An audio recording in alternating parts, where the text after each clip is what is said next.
Hey, how's everybody doing? I'm trying it again. Trying to get these levels together with this microphone. It's a work in progress. That's one of my favorite sayings. But yeah, I wanted to talk about this one thing.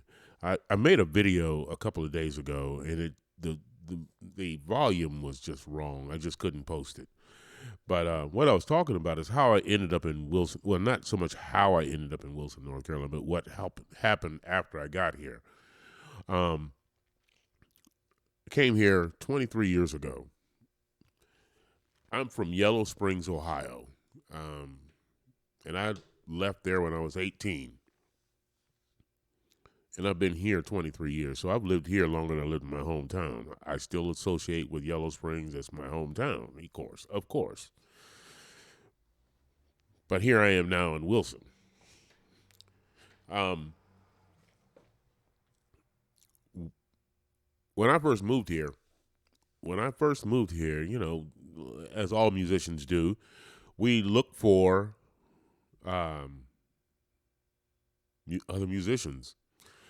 You hunt out the music stores and all that, see what kind of, especially bass players, what do they got in there, And I was Sunset Music. That was what was, and I started hanging out and what have you. And started meeting people, and I would ask them. I said, "What's the music scene like here? What is the music scene?" And they would always say one, two things: beach music or the church. I'm like, "Where's the jazz?" And I'm like, "Jazz? You're in Wilson." I'm like, "Yeah, okay." Anyway, and when they said beach music, I had no idea what they were talking about. None whatsoever. Nothing. I got nothing. I didn't know what that was, and they were looking at me all crazy and everything. You don't know what beach music is? Like water music? I'm like, no, man, I don't. Never heard of it. Don't know what you're talking about. Well, anyway, long story short, there was a band. A couple years. Well, there was a band playing downtown. They said it was a beach band, so I went down there to hear this band, and I'm like, man, that's nothing but soul, R&B, sorta. I'll I'll leave it at that. Anyway, and but yeah, this is R&B. Okay, yeah, I can play that, but I played a little different. Um, but lo and behold, there really was other music happening. It was just the people that I was talking to. That's all they listened to. That's what they considered, the mainstream. But there were some cats. There were some people. There were some players here. There was some stuff happening. The problem is there was no place to play here in town. Not really. Everybody was playing everywhere else. That beach band that was playing downtown was playing like the Wednesday in the park kind of thing. And they just had started that. It just started that. But like I said, I started meeting people. I started meeting people. So I met this young cat, and he had a band, and they were playing kind of the jam band kind of thing. I said, well, that's pretty cool. It's got some jazz influences. There's some improvisation going on. That's pretty cool. And he asked me to sit in with him and stuff, right? And I'm like, yeah, cool. I went and sat in with them. Well, there was a cat that come down.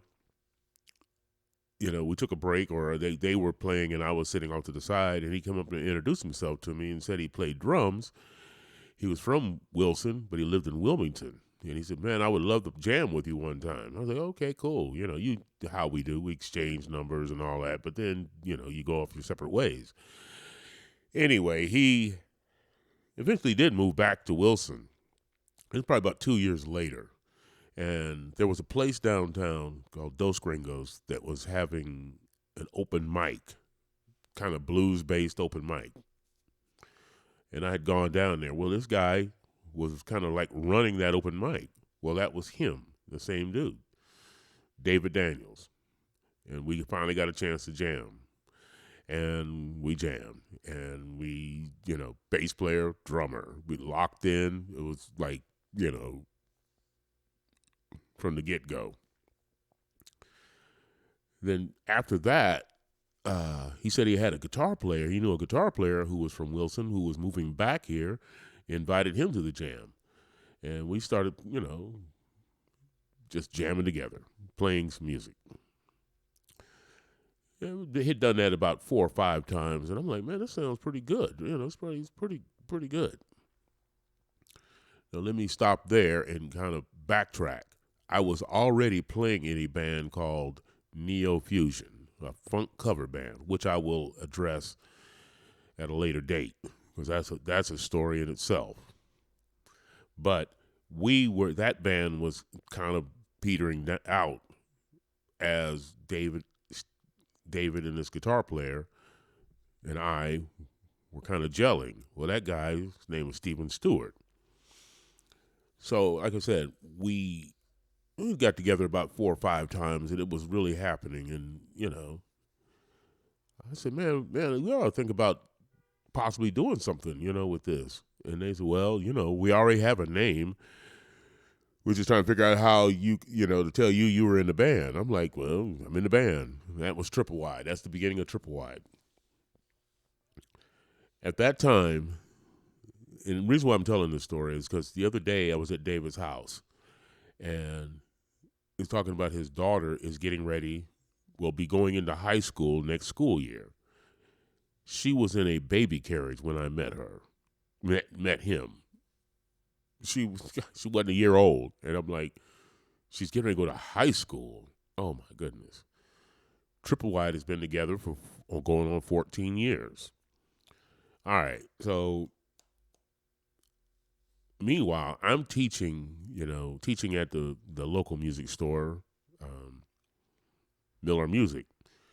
And this woman comes in with her son, signs him up for bass lessons. I started giving him lessons. Well, I just said something about Neo Fusion. Well, the guitar player in that band is named Terry Bonner, and he was also teaching there.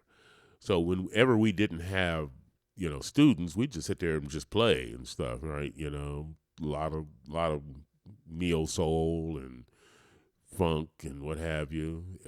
Terry knows 1,000 songs. That's what I said. I'm gonna tell a story about, specifically about Neo Fusion because we were a pretty good band. Anyway, Terry and I are sitting there jamming, and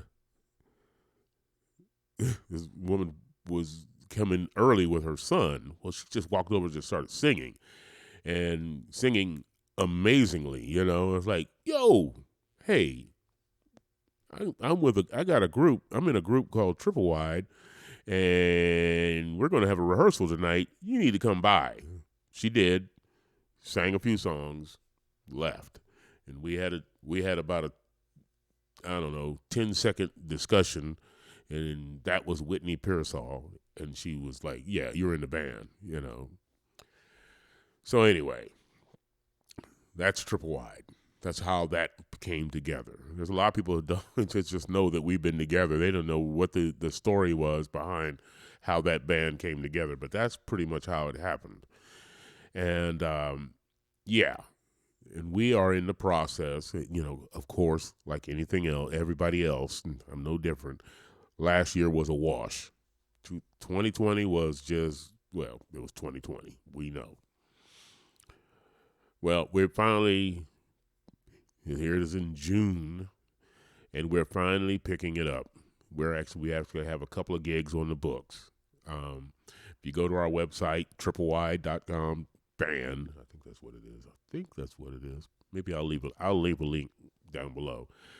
And hopefully the website has been updated, but definitely Facebook. You can definitely check out Facebook or whatever, TripleWide band. We got a couple gigs coming up. Anyway, we also have a YouTube channel.